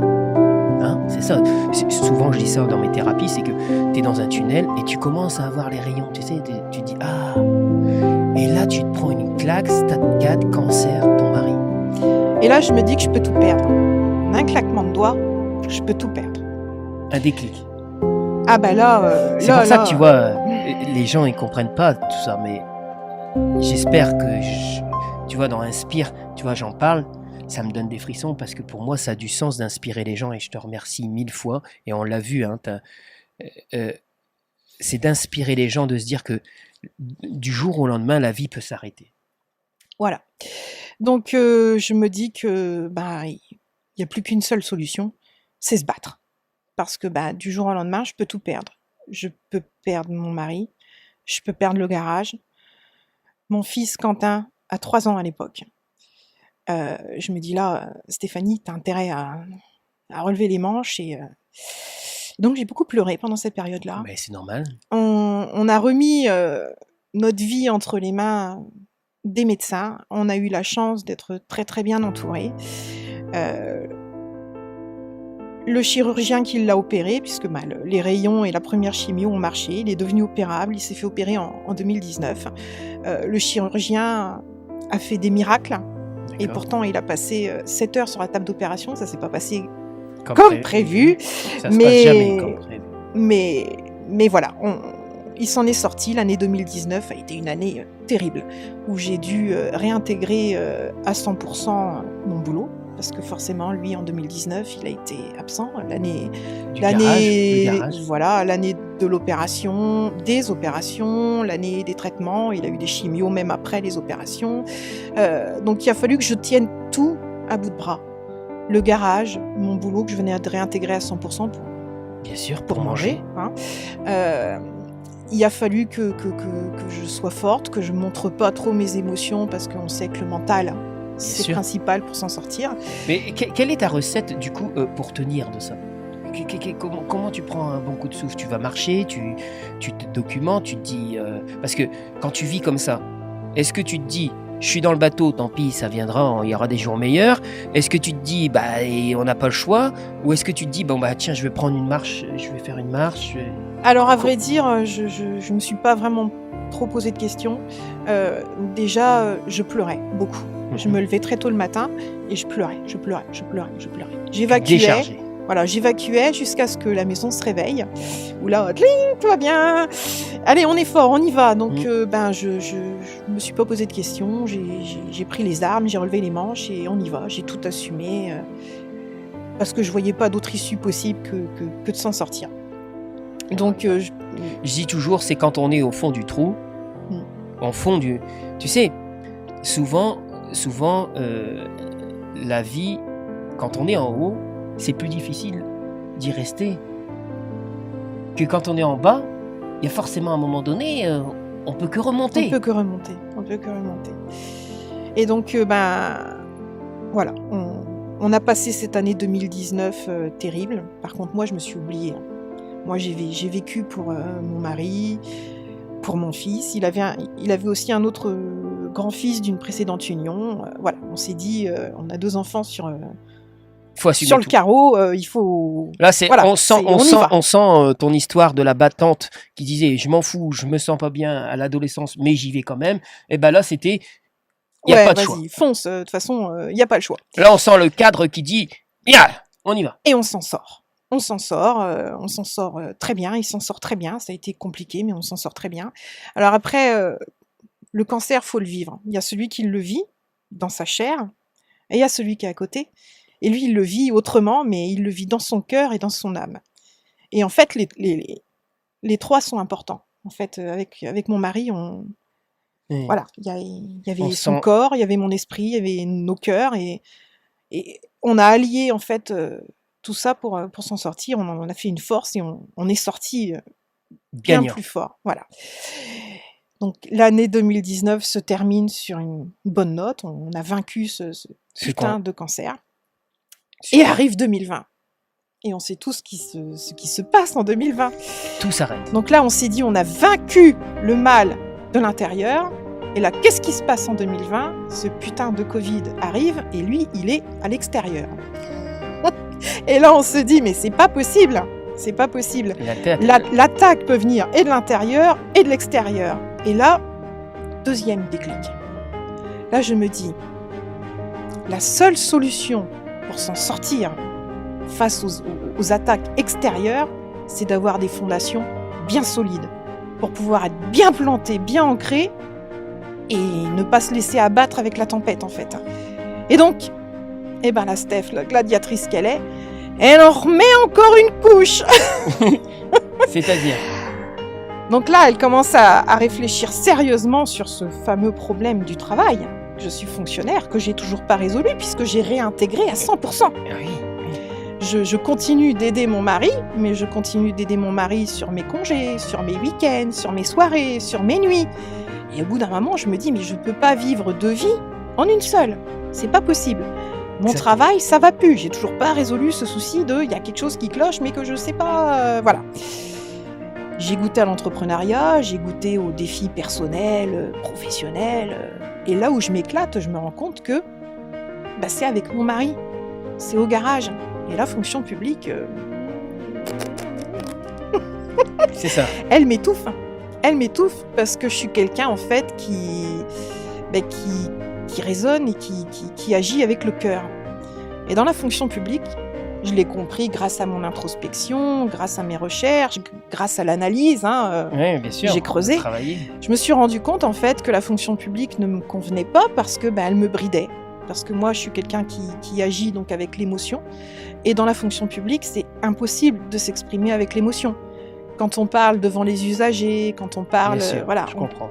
Il y avait un fossé entre la personne que tu étais vraiment dans ton cœur et le déséquilibre de la personne qui était dans ton cerveau, de l'inculcation, de comment dire ça, de faire des études, d'être dans le stéréotype. La fonction me muselait. Et moi, je suis de l'émotion pure, à 100%. Bien sûr. Je suis une imaginative, une créative, et tout ça, je ne pouvais pas mettre tout ça à profit dans la fonction publique. Okay. Donc j'ai tout fait. Je me consumais. J'étais en train de mourir à petit feu. Et tout ça, je ne l'avais pas compris avant. C'est ça. Je l'ai compris avec les épreuves. Avec les épreuves de la vie, avec les chaos de la vie, les punchs que tu as surmontés, que tu t'es dit, ok, qu'est-ce que la vie est en train de me dire finalement ? Qu'est-ce que la vie est en train de me dire ? Alors, c'est bien beau de le sortir comme ça, cette phrase, mais c'est vrai que des moments, c'est que quand on traverse des tempêtes, qu'on se remet forcément à travailler sur soi-même. Et souvent, dans mes vidéos, tu sais, d'inspiration, où on s'est connus grâce à ça, c'est que je dis souvent, n'attendez pas ce moment où tu es obligé de faire face à tes problèmes, de se former sur qui on est vraiment. Et ce que je trouve dommage, et je ne sais pas si tu vas confirmer ça, c'est que pourquoi on n'apprend pas à nos enfants à gérer nos émotions à l'école? Pourquoi on ne met pas toutes ces recettes, ces clés? On attend vraiment d'un chaos, et Dieu sait que tu en as eu, pour pouvoir se dire que, ok, alors tu vas me dire que si tu sais cette recette de dire j'ai eu un cancer, je vais aller mieux après, bon, tu vas me dire ça sert à rien, mais ce que je veux dire c'est que comment on peut faire, quelle a été, si tu préfères, dû à tous ces chocs? Et moi je le sais la réponse, hein, mais je te le repose pour les internautes. C'est-à-dire que quelle a été, si demain tu aurais par exemple, quelqu'un qui vient d'apprendre que son mari a un cancer stade 4, d'accord? Quelles sont les astuces que tu as mis en place? Mais vraiment pragmatiques. Et ben en fait, visualiser la guérison. Visualiser. Voilà. Se dire que de toute façon, il n'y a pas d'autre issue possible que la guérison. Préparer son mental, en fait, pour la guérison. Et en préparant son mental, je pense qu'il y a une action sur le physique. Et le corps va suivre, en fait, le mental. C'est-à-dire que là, tu es en train de dire... Parce que on va dire que sur 50% des gens qui apprennent qu'ils ont le cancer, soit ils vont ruminer en disant « je suis mort », et toi tu te dis « non, la solution qui est peut-être pas bonne, hein, parce qu'il n'y a pas de vérité là-dedans, on est bien d'accord, on peut partir, ça aurait pu bien partir en cacahuète. Mais en tout cas, tu te donnes toutes les armes possibles de se dire « je vais y arriver, on va s'en sortir, on est battant, on y va, on est de l'avant. » Et je vais tout faire pour que... Et vous l'avez fait d'ailleurs, c'est ce que tu disais. Ok. Ensuite. Donc ensuite, arrive l'année 2020 où, voilà, face au Covid, faut être encore plus armé, encore plus solide, avoir nos fondations encore plus solides. Je ai mis sur mon chemin un mentor que je découvre et qui me fait passer à l'étape supérieur. Donc ce mentor, c'est Franck Nicolas. D'accord. Le coach des coachs en leadership. On va faire une parenthèse là-dessus. C'est-à-dire que t'es tombé sur des vidéos comme ça qui te parlent. Sur Internet, voilà. Effectivement. Voilà. Tu t'as dit j'ai trop souffert et tu t'es documenté sur comment je pouvais faire et t'as tombé sur Franck Nicolas. Voilà. Alors je ne l'ai même pas cherché, je l'ai vu dans mon fil d'actualité de Facebook et ces paroles ont résonné en moi. Et donc du coup, en curieuse que je suis, eh ben j'ai gratté, j'ai creusé, je m'y suis intéressée. Et effectivement, ça a été une révélation et il m'a aidé en fait à préparer la suite. Donc je me suis renforcée. J'ai mis en œuvre beaucoup de techniques. Alors, me permets de poser... Donc, tu as trouvé un mentor. Voilà. Donc, ça peut être un thérapeute, ça peut être un psychologue. Toi, tu as trouvé ton mentor sur Internet. J'ai trouvé mon mentor. Et de là, lui, il a eu les déclenchements pour travailler sur toi-même, finalement. Sur moi-même. Donc, voilà, j'ai enfin pris le chemin de moi-même. Je me suis enfin révélée. J'ai compris qui j'étais, quelles étaient mes forces, mais également mes faiblesses. Et du coup, j'ai travaillé autour de tout ça. J'ai brodé autour de tout ça pour préparer la suite. Et à un moment donné, quand je me suis sentie vraiment forte et que j'avais de la visibilité sur mon avenir, que j'avais moi-même visualisé, je suis passée à l'action. J'ai pris une décision forte. J'ai eu beaucoup de jugements, beaucoup de critiques sur cette décision, mais c'était la mienne, qui était en conformité avec qui j'avais enfin compris qui j'étais. Voilà. J'ai décidé de quitter la fonction publique. Une bonne fois pour toutes. Une bonne fois pour toutes. Voilà, mais une bonne fois pour toutes. C'est-à-dire là, on le sent. Là, on sent qu'on casse le... Sans retour en arrière possible. C'est-à-dire que dans ta tête, tu t'es dit, peu importe les tempêtes qui m'arrivera dans l'année, ou dans les années à venir, je ne repartirai plus en arrière. Terminé. Donc, Next. dans la fonction publique, on a ce qu'on appelle la mise à disposition. Oui. C'est-à-dire qu'on n'est plus payé par la fonction publique et on peut monter son entreprise à côté. Bien et sûr. si jamais on se casse la gueule, on peut revient en refaire. arrière, on reprend notre poste. Ouais. Ça, niet, je n'en voulais pas. Parce Ouais. que j'avais toujours mon fil à la patte. C'est ça. Je Là, tu savais t'es que ça dit, ne c'est me convenait next. pas. C'est Voilà, fini. next. Comme tu dis, next. On passe à autre chose. Next. Maintenant, j'ai compris, j'agis. Avec tous les jugements qui ont Ah les là conséquences aussi. Oui, Parce que financièrement, enfin bref, peu importe. Mais carrément. quand on prend une décision Ouais. comme celle-là, je ne vais pas faire le fil de moi parce qu'aujourd'hui, on est sur Inspire avec Stéphanie, mais c'est ce que j'ai fait moi. J'ai pris une décision radicale de dire c'est fini, c'est next. Je vais créer mon cabinet, je vais me remettre en question. Et toi, tu l'as fait Voilà. et tu t'es dit c'est fini. Le A+, de 20 ans, Il rend la casquette. Il Il rend rend la le casquette. tablier. Voilà. Voilà. Donc j'ai rendu le tablier. Et donc j'ai décidé de continuer d'épauler mon mari au garage, parce Oh qu'on est un my vrai God. binôme, et ça on c'est le génial. sent. Regarde ça. C'est Vous avez vu les amis comment on peut passer d'un état d'émotion entre guillemets avec un boulet dans le ventre sans cesse et du coup qui nous emprisonne finalement, et quand on a trouvé cette c'est magique. Mais tout s'aligne, tout coule de source, tout va mieux. Donc j'ai créé mon auto-entreprise pour parallèlement développer ce pourquoi je suis faite. Alors j'ai fait des erreurs, j'ai testé des choses, j'ai fait des erreurs, j'ai fait des mauvaises associations, mais j'ai encore te sens. progressé. Je me suis sentie vivre, j'ai appris, j'ai progressé, et maintenant je touche enfin du doigt ce pourquoi je suis faite, ce qui me fait vibrer, et aujourd'hui je pense que je suis la plus heureuse du monde, et je pense que Oh peu my importe God. ce qui peut m'arriver, Oh my je God. le supporterai, et j'en ai même supporté depuis. J'ai eu une très très grosse épreuve en 2022, symboliquement en plus le jour de l'anniversaire de mon fils. D'accord, Mon papa a fait un très très gros AVC. d'accord, On a failli le perdre. d'accord. Il a fait 9 mois d'hôpital et de centre de rééducation. Et aujourd'hui, il n'est pas sans séquelles, à savoir que mon père a perdu la parole, en fait. D'accord. Il est aphasique. Donc Et imagine. Mais t'as cette force de la nature en toi. oui, parce que j'ai pris le relais du pilier de mon père, en fait. Mon père, ce pilier, ce roc, aujourd'hui, c'est moi. C'est mon héritage, c'est moi. Et papa, aujourd'hui, malgré les tempêtes, je resterai forte. Ah, oh my God. Mais Mon papa est toujours là aujourd'hui. Alors, il n'est plus comme avant. bien sûr. J'en ai fait mon deuil. Je l'ai entendu une seule fois reprononcer mon prénom, parce que Oh c'est my difficile God. quand on est aphasique. Ouais. Et maintenant, en fait, j'ai décidé de parler pour lui. Alors, je parle pas de vive voix, malgré que je sois quand même très bavarde. Mais maintenant, j'écris. Oh my God, encore une aide thérapie. Alors du coup, dis-moi, parce que là, t'as rencontré un mentor, il change tout ça, tu prends quand même une troisième claque en passant, parce que quand même, papa a fait Papa, ça a été une claque, encore, tu une vois. méchante claque, ouais. Ouais, voilà. Et donc du coup, tu choisis de faire... Eh ben, j'ai écrit. Voilà, j'ai écrit. C'est quelque chose qui était en moi quand même depuis toujours, mais qui était étouffé par le conformisme social. C'est Il ça, fallait que je sois c'est ça. fonctionnaire. Un fonctionnaire, ça C'est n'écrit ça. pas. C'est pas un artiste, un C'est ça. fonctionnaire. Donc oui, j'ai renoué avec qui j'étais, et j'ai enfin décidé de faire couler l'encre de la plume.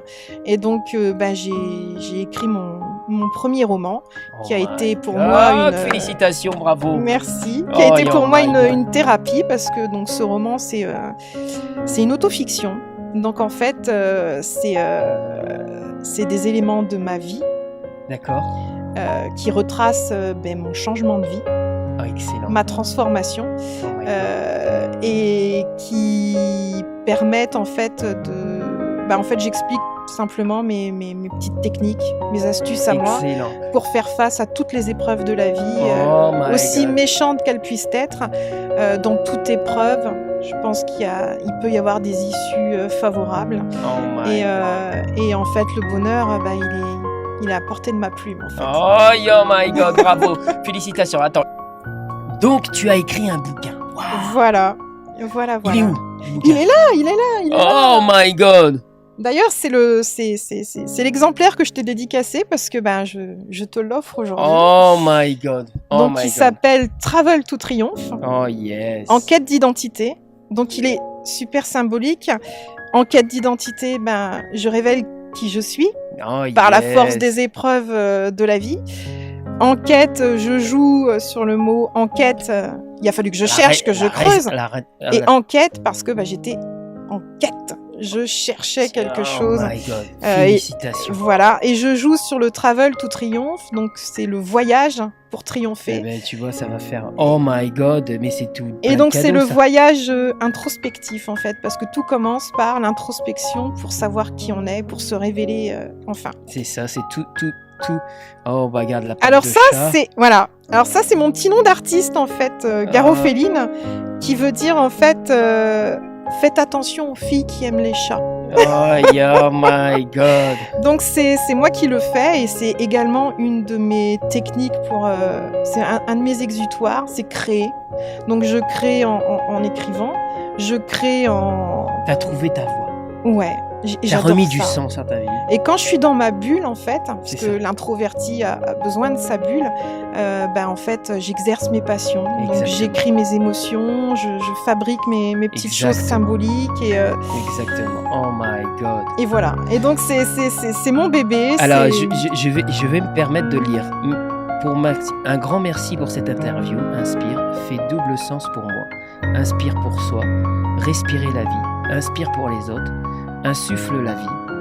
Curieusement, cela me fait penser à mon chapitre à bout de souffle. Voilà, j'ai un chapitre qui s'appelle À bout de souffle. Ah, c'est marrant. C'est avec grand plaisir que je t'offre ce premier roman, ce billet d'embarquement pour un voyage introspectif triomphant. Merci mille fois. Je t'embrasse, ma chérie. Je t'en prie. Merci mille fois. Vous avez vu, les amis, Stéphanie, on n'avait pas prévu cette interview. On a déroulé la vie. Elle t'a bam. Ouais, bam. Elle m'a chahuté, ouais. Aujourd'hui, tu sors un bouquin. Et c'est que le premier. Le deuxième est déjà en cours d'écriture. Oh my God. Ça sera un autre pan de ma vie. C'est magique comment on peut remettre... En fait, comment on peut remettre du sens. Donc si on donne les clés, c'est quand même... Tu t'es fait accompagner, tu as trouvé ton mentor déjà, 1. 2, tu t'es dit, il fallait... Non, le 1, c'est de se raligner sur soi-même déjà, de comprendre que ce qui nous arrive, il n'y a que nous qui pouvons prendre les rênes de ça, en se faisant accompagner avec des méthodes, des clés, des astuces. Créer ses propres recettes pour... Exactement. Ouais. Mais tu as fait l'expérience du psychiatre. Bon, apparemment, ça n'a pas fonctionné pour toi. Mais ça a été quand même... Mais ça a été le déclenchement qui fait permis, que... Ouais. Parce que ce psychiatre, finalement, il a eu la belle phrase en disant « Je peux rien pour vous ». Donc là, tu as pris une claque en disant « Si tu peux rien pour moi, c'est à moi de prendre... Tout à fait. Et ensuite, un mentor qui t'a révélé, finalement. Et ce mentor, qu'est-ce qu'il a fait ? Il a travaillé sur qui tu étais vraiment, c'est ce que tu as dit. J'ai travaillé quelles étaient mes émotions, qu'est-ce que j'avais, la créativité, etc. Et aujourd'hui, tu sors un bouquin de ton histoire. Ouais. Et t'es venu dans Inspire, magique. Si on pourrait faire bref, comment t'as rencontré Maxime ? Qu'est-ce qui s'est passé ? Alors, comment j'ai rencontré Maxime ? Je pense que ça, c'est la magie des algorithmes sur Internet. J'ai participé à un séminaire avec mon mentor en 2021. Et je pense que c'est les algorithmes sur Facebook qui ont fait que je suis tombée sur toi, que j'ai compris qu'on était de la même communauté avec le même mentor. Yes. Et donc, du coup, depuis ce jour-là, je te suis. Et tu m'inspires, toi aussi. Oh my God. Et c'est très important de s'entourer de personnes qui nous inspirent pour éviter de tomber dans la morosité ambiante, la toxicité environnementale. Il faut apprendre à couper. Choisir ses batailles. Voilà, il faut couper de la toxicité et s'entourer des bonnes personnes. C'est ça. C'est tellement vrai ce que tu dis, c'est-à-dire je dis souvent, et tu le sais, cette phrase qui vient de notre mentor qui dit « On est la moyenne des 7 personnes qu'on côtoie le plus. » Voilà. Notre environnement nous conditionne, j'arrête pas de le dire à mes enfants, je le transpire parce que si tu es dans un environnement toxique, tu seras forcément toxique aussi. On est pollué, oui. Écoute, on a fait le tour. Oui. C'était magique, intense, ce qui n'est pas prévu, mais qui est prévu pour moi. On fait une petite pause de 5 secondes et on fait un dos à dos coaching si tu veux Ouais. bien. Pas de souci. Yes, on revient tout de suite. À tout de suite. Ah yes, c'est une petite pause super. Bon, ça va? Oui, bah écoute. Je sais pas ce que t'en penses, mais ouais, j'ai chaud là. Wouh. Stéphanie, ça va? Ça va, ça va. Sinon, on prend le tourniquet. Bon, c'était cool, enrichi. Encore une fois, merci du fond du cœur. Merci. Franchement, une belle rencontre encore. On m'inspire, me donne des frissons chaque jour que je fais ça. Et pourtant, tu sais, encore une fois, je vais être très honnête. Et tu sais, je suis quelqu'un de très honnête, sincère, authentique. Et pourtant, des moments, je dis, tu crois que tu as besoin de faire tout ça? Tu sais, des moments où ça a tellement de valeur pour toi, mais tu as ce côté face qui te dit, oh non, fais-le pas, tu sais, il faut... Voilà, c'est bon, etc. Et finalement, ça a tellement de richesse de rencontrer des personnes en grand cœur qui inspirent les autres. Merci mille fois. On l'a vu, ton parcours on va dire, d'une woman, avec la force de vouloir réussir, mais aussi de se prendre des bam, bam, bam. Et cette force de résilience de vouloir chercher, de trouver les clés des méthodes. Et on les a vus tous. Comment tu as fait? Aujourd'hui, tu écris un bouquin, tu gères un garage avec ton chéri. Ton fils, à quel âge? 9 ans. 9 ans, et tout va bien. On est heureux. Oh On vit simplement. my Et God. bonheur est dans la simplicité. Et ben regarde, tu réponds à la première. On est heureux. Alors là, aujourd'hui, c'est le dos à dos coaching. C'est ce qu'on appelle le dos à dos coaching. Pour l'instant, je vais te poser des phrases et tu peux répondre par une phrase. D'accord? D'accord. Par une phrase ou deux. Mais brièvement, sans s'étaler. D'accord? L'idée, c'est ça. Et ensuite, si tu veux bien, on accélérera le mouvement Ok. pour terminer en beauté, en feu d'artifice, sur des questions, mais avec juste un mot. Un mot. Ok. D'accord? Donc, aujourd'hui, on a vu, sur une échelle de 0 à 10, quel est ton niveau de bonheur aujourd'hui? Aujourd'hui, 11. Oh my God, 11. ce 1% de plus que la moyenne. Parce Ouais. que tu as trouvé Ouais. tes recettes. Ouais. Oh my God. Si, du coup, la deuxième, je l'efface parce que si tu pouvais trouver 2 points encore en plus, comment tu ferais? Qu'est-ce qui te manquerait aujourd'hui pour avoir 2 points de plus? Pour exploser la baraque? Non, moi je pense qu'il me manque rien du tout. C'est aujourd'hui que je veux mon 11 et demain, tu je sais pas s'il existera. Donc c'est aujourd'hui que je veux le 11 et demain, bah, Ça on sera verra demain. Oh my God. Quelle est la chose que tu as... Alors ça peut être anodin, mais pour toi une victoire que tu as accomplie, que tu as senti cette satisfaction en toi-même dans la semaine. Cette semaine, bah, je dirais que c'est de prendre mes clés de voiture aujourd'hui et de venir te voir. Oh my... C'était mon défi et je l'ai fait. Ah yes. Donc aujourd'hui Yes. c'est coché et je suis contente. Voilà, c'est check. Yes, Ouais, je l'ai fait. je l'ai fait. Félicitations. Ouais. C'est ça. Comment dire ça? Quel conseil tu pourrais donner à quelqu'un qui souhaite atteindre ses propres petits objectifs ou ses grands objectifs, mais quel conseil? Allez, 3 conseils, vite fait, qui te passent par la tête en disant, ok, qu'est-ce que tu pourrais donner comme recette ou comme astuce pour atteindre un objectif? Alors déjà, si c'est vraiment un objectif qui fait sens, qu'on veut vraiment, je pense qu'il faut comprendre pourquoi on le veut. Donc déjà, c'est comprendre son pourquoi, le visualiser concrètement pour le ressentir avec émotion. Et donc du coup, je pense que d'une fois qu'on sait pourquoi, qu'on le vit avec émotion, je pense que le passage à l'action, en fait, après, il est naturel et du coup, forcément, à un moment ou à un autre, on va l'atteindre, cet objectif.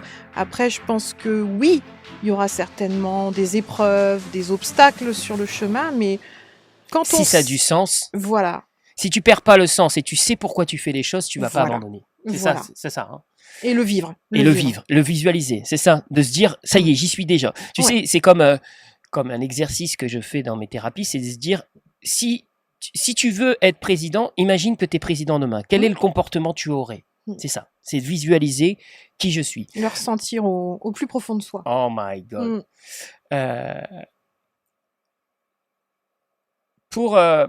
Quelles sont les 3 petites astuces au quotidien, d'accord, tes rituels en gros, hein, que tu prends pour prendre soin de toi, tu sais, cette façon de te regarder dans le miroir en disant yes, c'est quoi tes astuces, c'est quoi ta recette, toi? Je dirais en fait de me réserver des petits kiffs dans la journée, mes petits moments à moi, ma petite bulle à moi. Et qu'est-ce que j'aime bien faire dans ma petite bulle à moi qui me permet de m'énergiser? J'aime prendre du temps pour lire. Parce que lire, pour moi, c'est comme une méditation. Alors certes, je me mets pas par terre à méditer, mais moi, la lecture est une méditation. J'aime le silence pour me retrouver, me ressourcer, me poser les bonnes questions. J'aime bien créer, donc tu as vu que la création, ma petite papate de chat en feutrine, lire, ça me permet de m'évader. Écrire, bien évidemment, alors ça, c'est quelque chose de vital maintenant, mais voilà. Mes petits kiffs à moi dans la journée... C'est non négociable, tu les fais systématiquement. Ouais. Il y a forcément une petite que tu vas faire dans la journée. Oui. Oh my God. Pour retrouver de la paix quand ça part en cacahuète, tu sais, quand tu sens que tu es en émotion négative, que voilà, on va pas refaire le film sur Inspire dans ton parcours, mais comment tu retrouves ta paix intérieure quand vraiment ça va pas, tu sais? Moi, par exemple, je sais que quand je passe des mauvaises heures, tu vois, où je me dis putain, ça s'acharne sur moi, ma thérapie, c'est soit faire de la musique, soit pour retrouver ma paix, je fais de la musique, ou alors je vais courir et je m'explose à travers les baskets, tu vois. Et toi, quelle est ta paix intérieure? Comment tu retrouves ton calme, tout simplement? Alors, comme je viens de le dire, soit j'essaye de divertir un peu mon esprit avec ce que j'aime, donc la création, l'écriture, la lecture, mais quand je sens vraiment des grosses émotions bien négatives qui m'envahissent, déjà j'essaye de me poser pour les comprendre. Et en essayant de les comprendre, déjà j'essaye de ne pas culpabiliser, et surtout j'essaye de savoir d'où elle vient, pourquoi elle vient, cette émotion négative, et j'essaye de relativiser en me disant par exemple que si je suis en colère contre quelqu'un, pourquoi il m'a mis en colère et quels sont ses problèmes à lui en fait. C'est ça. Parce qu'en fait on vit tous de nos propres luttes intérieures, et des fois il faut faire preuve d'empathie, et c'est ce qui permet en fait de faire retomber la pression, et du coup de repasser dans un mindset positif en se disant mince, mais en fait, lui aussi a des problèmes. Elle aussi a des problèmes, cette personne-là. Au lieu de craquer la vie, tu te dis, peut-être que cette personne a réagi de cette façon parce que... Donc, tu te demandes pourquoi toujours. Toujours pourquoi. Toujours l'introspection, le pourquoi. J'essaye de comprendre que l'émotion, en fait, elle est là pour me faire passer un message. Et faut le comprendre, le message, faut le décrypter, et il faut en faire quelque chose de beau, de bienveillant et d'altruiste aussi, parce que on est tous dans la même barque. Et en fait, il faut qu'on soit tous ensemble, solidaires. Oh my God, s'ouvrir aux autres aussi. Ouais, voilà, s'ouvrir aux autres. S'ouvrir aux autres. Qu'est-ce que une dernière question avant d'accélérer le mouvement et de finir cette émission. Qu'est-ce que, selon toi, quelles est tes sources d'inspiration?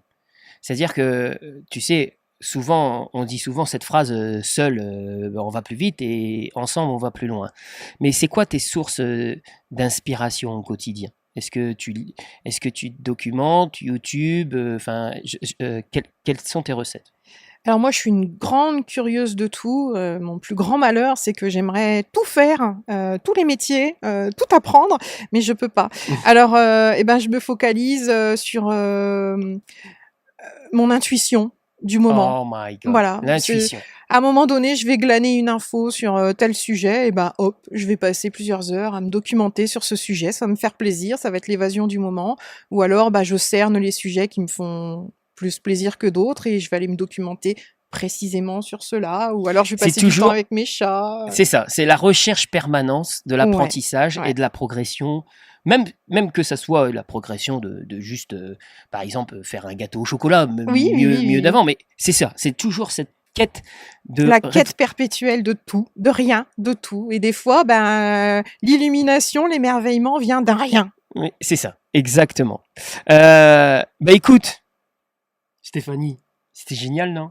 Oui, Maxime, c'était Et- génial. Qu'est-ce que t'en penses? Eh ben, j'ai relevé un défi, j'ai osé et Oh j'ai my adoré. God. Oh my J'ai God. adoré, j'ai passé un très très bon moment, Alors, plein d'émotions. Pour terminer, vraiment, tu dois répondre avec un mot. D'accord? On y va? C'est On parti? y va, on y va. C'est parti? Feu go? Go, Feu go? On tape Go. dans la main? allez, c'est Yes. parti. Allez, un mot. Qui est Maxime? Un être génial, Oh my God. La vie est. pleine de surprises. Les gens sont. Surprenant. Le bonheur, c'est. C'est simple. La réussite, c'est. C'est subjectif. L'amour, c'est. Magique. La peur, c'est. C'est un frein. La gratitude, c'est. La base de tout. La résilience, c'est. Nécessaire. Oh my God, applaudissements. Merci mille fois, merci. Merci à toi, Merci, Maxime. Stéphane Merci Picala. beaucoup. Merci. Merci. Et on se revoit très bientôt pour voir cette émission avec Stéphanie. À bientôt les amis. À bientôt. Au revoir. Au revoir. Et ben voilà.